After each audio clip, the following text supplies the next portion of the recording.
What's going on, everybody? I'm Alex Americano, and today we're going to talk about a story of Democrats screaming and pounding tables to drown out the voices that they don't like to hear and don't want to hear. The voices that represents logic, facts, and biology. And this voice is coming from a GOP representative named Jena Powell, who's proposing an amendment that would ban transgender women from participating in women's sports. Now, this story is a little ridiculous just because of how they reacted when she was speaking. Wouldn't let her speak, wouldn't let her finish. And if you're incapable of just listening to someone's opinion instead of having to automatically resort to drowning them out and silencing them, that just goes to show the current state that we're in, where we can't even hold conversation, can't even express opinions, because if your opinion doesn't agree with theirs or align with theirs, they don't want to hear it. But right here, we're on Yahoo News. We have an article. Looks like they pulled it from Fox News.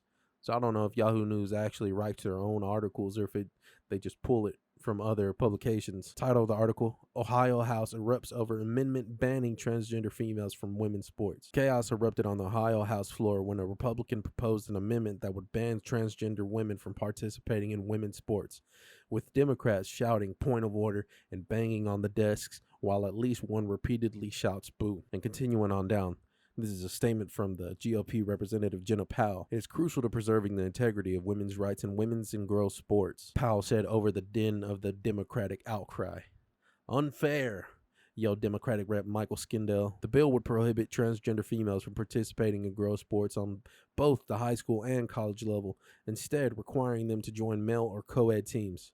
Schools that violate the rule would face civil lawsuits. And in the video clip that we're about to play, you can just see that she's trying to convey her message so her point can be heard, so she can fight for the rights of innocent girls and women that are competing in sports, and they're not having it. When it comes to other issues, the Democrats are the party that preach for science. Trust the science, follow the science. But they don't want to hear this science. They don't want to hear biology. All right, we're going to play two clips. There's two clips of Jena Powell trying to speak, but you have Democrats just banging on the desks, yelling, just acting childish. And let me know what you think. So on to clip number one, we have GOP Representative Jena Powell right here about to speak. And then as she's speaking, once she starts getting to her point, the facts, the overall message of what she's trying to convey, you'll hear them start to bang on the desks, just acting very immature. And honestly, to be politicians, a little despicable. Let's roll it. Across our country, female athletes are currently losing scholarships, opportunities, medals, education, and training opportunities. This amendment will require schools that are part of the OHSAA to designate separate teams for participants of the biological sex. You can hear them banging on the desk, screaming "point of order," just to silence this woman, to stop her from spreading her message and fighting for the innocent women and girls in athletics. But they just won't allow her to. They have to have their voice louder than hers to drown her voice out, to stop her from speaking the truth, from speaking from a logical point of view. Let's continue on with the video. Interscholastic conference or organization that regulates interscholastics shall permit biological males to participate on athletic team or an athletic competition designated only for biological female participants.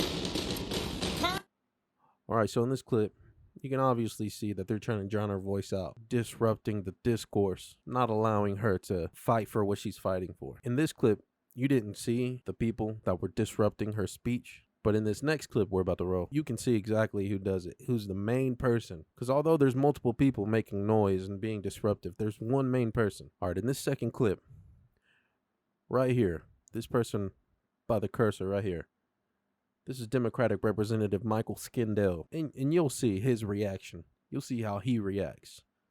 Let's roll the clip.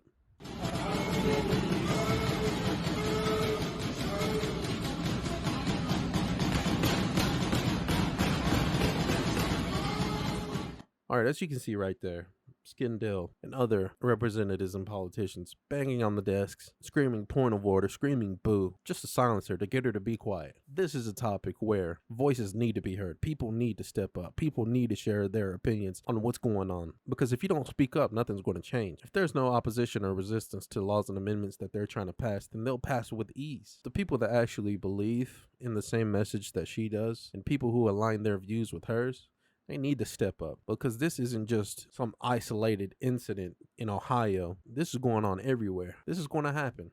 You can't sit back and say, "Oh, this isn't going to happen to me in my city, my state," because more than likely it eventually will. Now, scrolling on down here towards the bottom. In March 2020, Idaho became the first state to ban transgender women from girls' sports.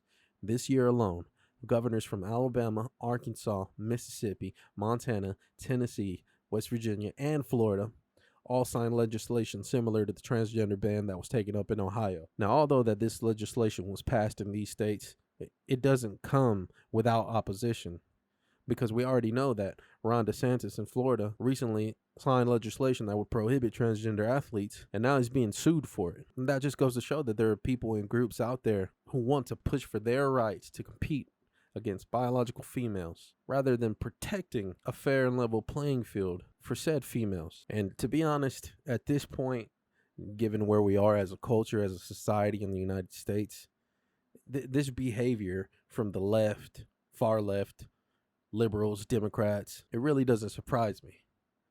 Because you see all these clips of Trump supporters or just people who don't agree with what they riot for or what they're trying to push. They drown you out. They try to silence you. They attack you. They do everything they can just to stop your voice from being spread and being heard. They don't want the truth out there. They just want to continue to brainwash you. You have people in positions of power, senators and politicians that are catering to the woke and radical mob. And that just leaves young and innocent girls, high school, college, at all levels. It leaves them in a position of where their athletic dreams and goals and their hopes of getting, medals from competitions and even getting a scholarship, it ruins those dreams, crushes those dreams. All because of biological males who weren't good enough to be successful against all biological males in the male divisions. And, to be honest, if this trend continues, I believe that we'll eventually see girls, women quitting their sports that they work so hard for, train so hard for.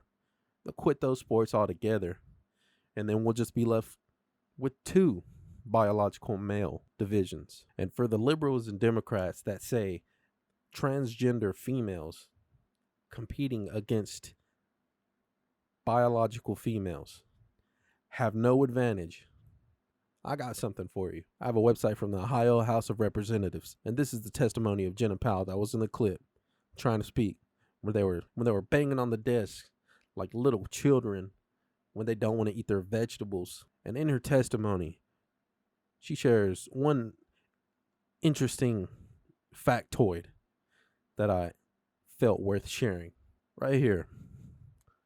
During her testimony, Powell noted an example in Connecticut where 9 different girls, in some websites it's 9, some websites it's 10, different girls used to hold the 15 women's state championship titles.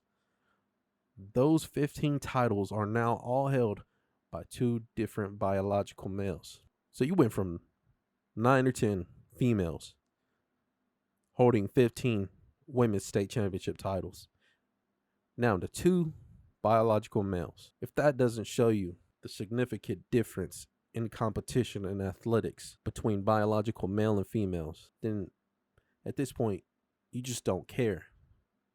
You don't want to believe that. That's not what you want to see. That's not pushing your narrative. And I found that intriguing, and I did some more research on this instance in Connecticut, and this is what I found. It's another article that goes into depth on what Jena Powell testified. It says 2 biological males now hold 15 women's state championship titles in Connecticut. Female athletes fight back. In the state of Connecticut, 2 biological males now hold 15 women's state championship titles that were once held by 10 different girls. And this article highlights one young female named Alana Smith, who was an athlete competing in track. And they go on to explain her story on how she felt when Connecticut allowed biological males to compete against females. Continuing on, Alana Smith is one of the female athletes forced to compete against the 2 males who now identify as women. Even before I get to the track, I already know that I'm not going to get first place, or maybe even second place, Alana said. And it's really hard knowing that because I know that no matter how hard I work, I won't be able to have the top spot. And it says that Alana is taking a stand along with 16-year-old athlete Selena Sewell.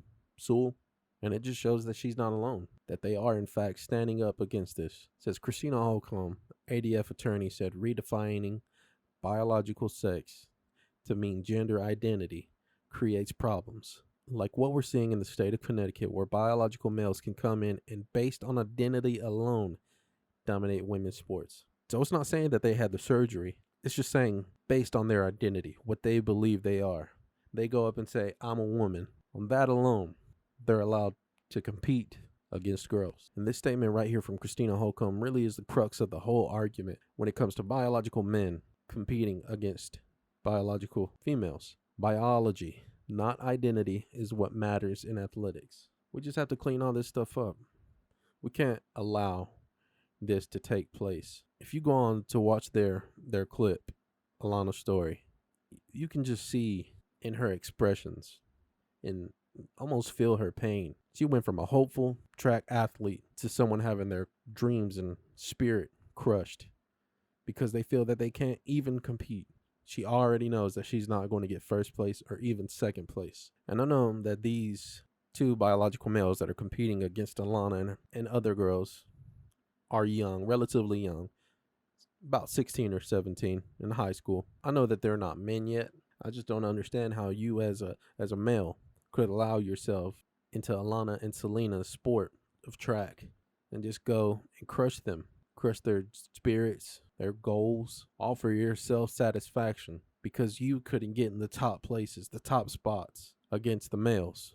That doesn't sound like a fair and level playing field. Doesn't sound like the females are having the same opportunity. Just because you decided you wanted to be a female and then compete against them. And now for the parents who have daughters who don't stand for this, for biological males competing against biological females, you would have to have some idea.